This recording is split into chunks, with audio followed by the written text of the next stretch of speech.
ways you can't even imagine. You're all gonna die, screaming. The From TV show has to be one of the most mysterious and gripping watches of the year. I think we're all waiting for the third season to air for the longest time, and now that it is over, I can tell you one thing: the mysteries are finally being solved. Out of all the mysteries that the series introduced to us, I think the most interesting one has to be how to get out of this mysterious town. Well, I have a feeling that maybe Abby's theory about needing to die in order to escape this town was right. Well, let me tell you all about it. But before we go into our explanation, we have a very small request. If you like the content, please support us by subscribing to our channel. This is a small click for you, but for us it means an awful lot. Thank you, and let's begin. Who is Abby? How did she die? For those who don't remember, Abby is Boyd's wife. She is a military veteran just like Boyd, and she was called Iron Abby, just like Boyd was called Mr. Fish and Loaves. Unlike Boyd, who was a part of the logistics, Abby was a soldier in the Marine Corps. After 30 years in service, they both retired together, and on their way to Wilmington, North Carolina to their new house, the Stevens family encountered the fallen tree. At first, they tried to drive through the town, not realizing that they were trapped. They saw the ominous "Save Us" sign at the barn door and wondered where all the people were as the town looked abandoned. That's when Father Cattry showed up, desperate to save the Stevens. Boyd and Abby at first had no reason to believe Father Cattry, who frankly sounded like a lunatic, claiming they'd die if they didn't follow him immediately. But once the Stevens heard the animalistic screech, they decided it would be better to follow Father Cattry. That night, the Stevens family got to experience the horrors of the town firsthand. They heard people dying from their hiding spots throughout the night, which has to be extremely traumatizing. Once the night was over and they emerged from the hiding place, they realized just how dire the situation was in the town. Cattry explained the whole situation to them, and after hearing their solution of hiding and praying every night, Boyd decided that they needed to start working together and take care of each other for better survival chances. Abby was in charge of drawing up a system that dictated where they could hide during the night. Using this system and Boyd's system of changing the place every night, you bet people were filled with hope, and sure enough, once the system was implemented, things started to go a lot better. Seeing that the townsfolk were safe, Boyd started venturing out into the woods in the daytime, hoping to find out more about this place. He found livestock there, which would play a huge role in the survival chances of the people who had given up until now when their food was rationed meticulously. While getting cattle was great and all for the town, this also pushed Boyd to venture more and more into the woods and spend more time figuring out the town instead of spending time with his family. While Boyd was all caught up with the town and saving everyone, he forgot to look out for Abby. Ellis, who did not join his father in his adventures, noticed that Abby's mental health was declining. He tried to warn Boyd, but Boyd chose to go into the forest instead of staying back and speaking with Abby. Sure, this trip resulted in Boyd finding the talismans, which has helped the people of this town immensely. But when he came back the next morning, he found Abby completely lost in her own mind, shooting down several people. Boyd tried his best to stop Abby, but it seemed like she was far too gone. She believed that they were trapped in a nightmare, and that if their situation had been truly real, Boyd would have not survived the night out in the forest. Boyd tried to tell Abby that he found the talismans that kept him safe, but by that time, Ellis had come out of the house. He tried to talk Abby down, but Abby had her gun pointed straight at Ellis. Of course, Boyd could not risk having her pull the trigger on their son, so he did what he had to do. He pulled the trigger first and had to kill his wife. She was buried in a secluded spot away from the town graveyard, and after she was laid to rest, Ellis made it known that he blamed his father for her death. If only Boyd had actually paid attention to her when she needed it, then today she would be alive. Boyd could not defend himself against his son's accusations, and since then, the two were estranged. After Abby's demise, Boyd took on the sheriff's duty in the town, while Ellis secluded himself in the colony house. The division became rather clear, and it remained that way until Abby's return in Season 1 and Season 2. Abby's death left a huge mark on both father and son. Their relationship was completely ruined and there was no way to fix it. Boyd actually accepted that his son would never speak with him again. I think somewhere Boyd accepted that even if he died trying to find a way out of this town, it would be all worth it because Ellis would finally be able to leave and have a safe life. I believe that that's why he came up with the most dangerous idea ever, going into the woods. far deeper than he had ever gone. On top of that, Father Cattry told him about Sarah's useful connection with the place. Despite Boyd's initial reluctance, he was more than willing to make his trip with Father Cattry and Sarah. But then, as you know, Father Cattry died in front of the sheriff's office at the hands of the creatures who followed the Colony House members after the Colony House attack. So now the trip into the forest became a bit of both, his desire to keep Ellis safe and his promise to Father Cattry. Luckily, before he set out on this terrifying journey, Fatima managed to talk some sense into Ellis, and the boy showed up in front of his father. He finally understood that while he was swallowing in his own grief, Boyd not only had to grieve the loss of his wife, but also had to carry the guilt of being the one to take her life. This perspective allowed Ellis to finally let go of his anger and forgive Boyd, which I think the man definitely needed. At first, Boyd and Sarah weren't super chummy because, you know, she killed Nathan and Kenny's father, but eventually as they started talking, I would say Boyd soon realized that Sarah was no malicious person. She was practically just another kid who wanted to go home, and the place was just using her. Things definitely took a turn in the forest though when Sarah told him that the voice she was hearing was different from the one she had heard so far.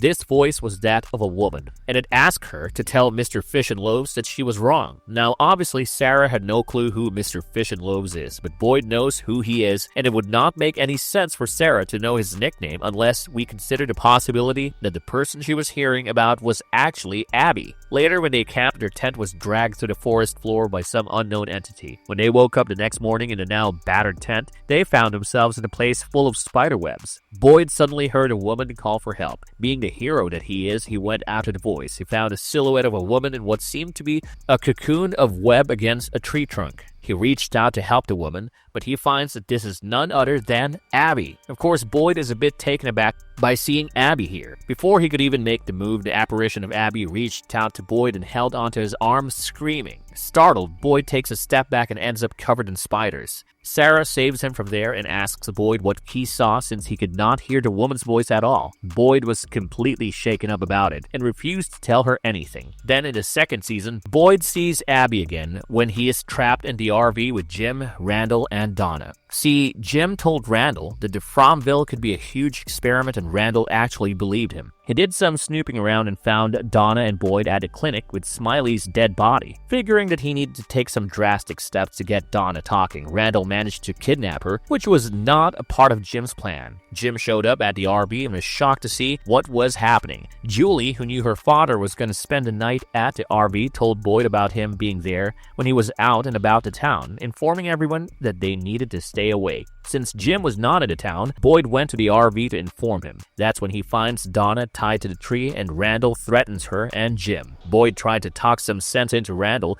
but as we know, he is a hothead. He threw the keys away in Donna's van, so they were forced to get into the RV for the time being. While there, Boyd realized that he could try out the bullets dipped in Smiley's bile. While they were there, Randall got scared and broke a window to make a daring escape, forcing everyone's hand into running to Donna's van, hoping to hotwire it. When Boyd was about to follow them, Abby's apparition showed up, asking him to come to her. Then she disappeared and Boyd went after the creatures, firing the bullets at them. Later in the season, when Boyd goes to the dungeon to destroy the music box, he meets with Abby again. This time, she asked him not to destroy the music box as this would only prolong the sufferings of the victims. She believed that the victims, along with other townspeople, were going to die anyway, even if it was not today. By saving them today, Boyd is simply proving to himself that he can be a hero, but that does not mean anything. He does not need to suffer anymore and he can join her. Hearing all of this, Boyd asked why the monster was letting her speak to him. Abby does not answer that question. Instead, she goes on and on about how the monster feeds in hope. And this hope is what made Boyd go through the suffering and pain. This hope is what forced Boyd to abandon Abby when he needed him the most. She tells Boyd to let the monster have the victims, but Boyd refuses,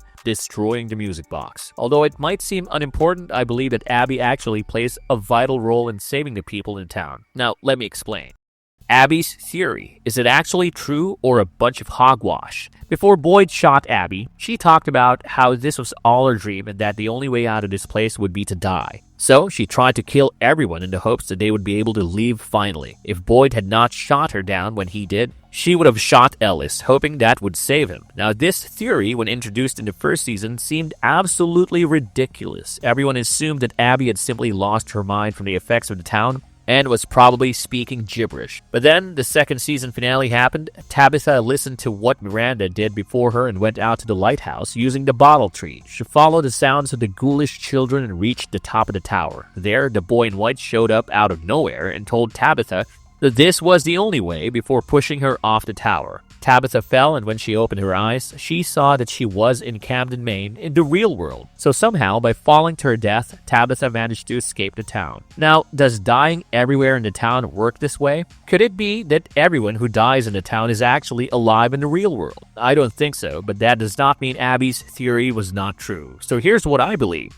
Dying is the way you can save yourself from the town, but dying anywhere will not work. You have to die at a very particular place, which happens to be the lighthouse. Think of it this way. Maybe the Fromville has a dome surrounding it. This dome is what controls how far you can venture off into the woods before you inevitably come back into the town. Now, the perimeter of this dome is not known, but we do know that somehow the lighthouse manages to override the effects of the dome. That's why when Tabitha is pushed off from the top of the lighthouse, she ends up in the real world. We know that the lighthouse is in the forest and seemingly in the middle of nowhere, with nothing but forest and mountains surrounding it. Could it be that the lighthouse is at the edge of the town? The height of the tower is how far the barricade or the dome that I've imagined works. Then, once someone is thrown off the lighthouse, they cross over the dome and end up in the real world. Maybe Tabitha ended up in Camden because she had Victor's lunchbox with her, which had the address on it. It could be just like faraway trees acting like a portal. The forest right underneath the lighthouse acts like a portal as well.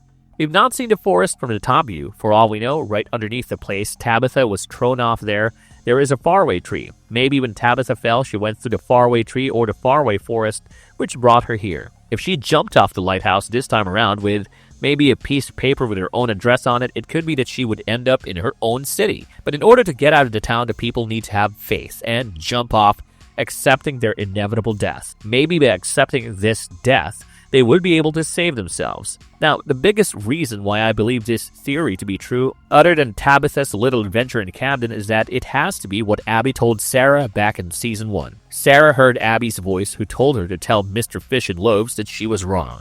Now, what could she be wrong about? I mean, sure, on the surface, we might just assume that, hey, now that she was dead and could not escape from the clutches of place, she realized she was wrong. However, I think there is more to it. It is clear that Abby's soul could not leave the Fromville even in death. In the second season, the Abby we saw is certainly not the Abby we met in the first season. I think the Abby who talked to Sarah was the soul of the actual Abby. Since she could not leave the Fromville, it is not too far-fetched to assume that she started seeing all the things that are actually going on in the background that we know nothing about just yet. So with that hypothetical in place, we could say that maybe Abby figured out how to escape the town, and that day she was trying to tell Boyd that she was wrong about the method of escape she chose. The acceptance of death and jumping off a lighthouse would seem like you were giving up on the hopes of coming out of the town. We know that the Abby we saw in the second season explains that the town feeds on hope and whatnot. So while getting killed or committing suicide in a town premises will not get you out of the town, maybe jumping off the lighthouse would. However, the whole spiel about saving the children is still at play in the town. It couldn't be that the showrunners were setting up this whole mystery of saving the children and being able to go home for 3 whole seasons, only to go with, oh yeah, the lighthouse will help you escape, children being saved or not. We saw what happened to Dale when he went ahead and stepped through the bottle tree, thinking it would take him home. So my theory is that once Jade and Tabitha end up saving the children, they would learn that jumping off the lighthouse would bring them home. Of course, that would be freaky, because why go through so much trouble to save the children if you can't just walk out of town and instead have to jump off a tower, right? But by that time, many things would happen all over the town, and maybe we would learn that Tabitha and Jade weren't the only ones who were a part of the original town. There are others as well that will lead to a moment of realization for the characters, which would then lead them to accept this otherwise bonkers theory. They'll jump partly out of guilt, partly out of acceptance, and maybe they'll go home. I mean, I know it is a bit far-fetched, but it could happen, right? Marvelous verdict. From is a show that really does not end even when the season has finished airing. I feel like we're all so invested in the show that we just can't stop thinking about it. Well, this has been my personal theory as a fan of the show. Let me know in the comments what you guys think about The Way Out of the Town. Do you think Abby had a point? Is dying really the way out, or do you guys think that once the children are saved, the town would magically become normal and they'd be simply walking out of the town or going home? Well, until next time, happy theorizing. If you liked our content, don't forget to leave a like and subscribe to us if you haven't already. Have a good one and be safe. Thanks, everyone.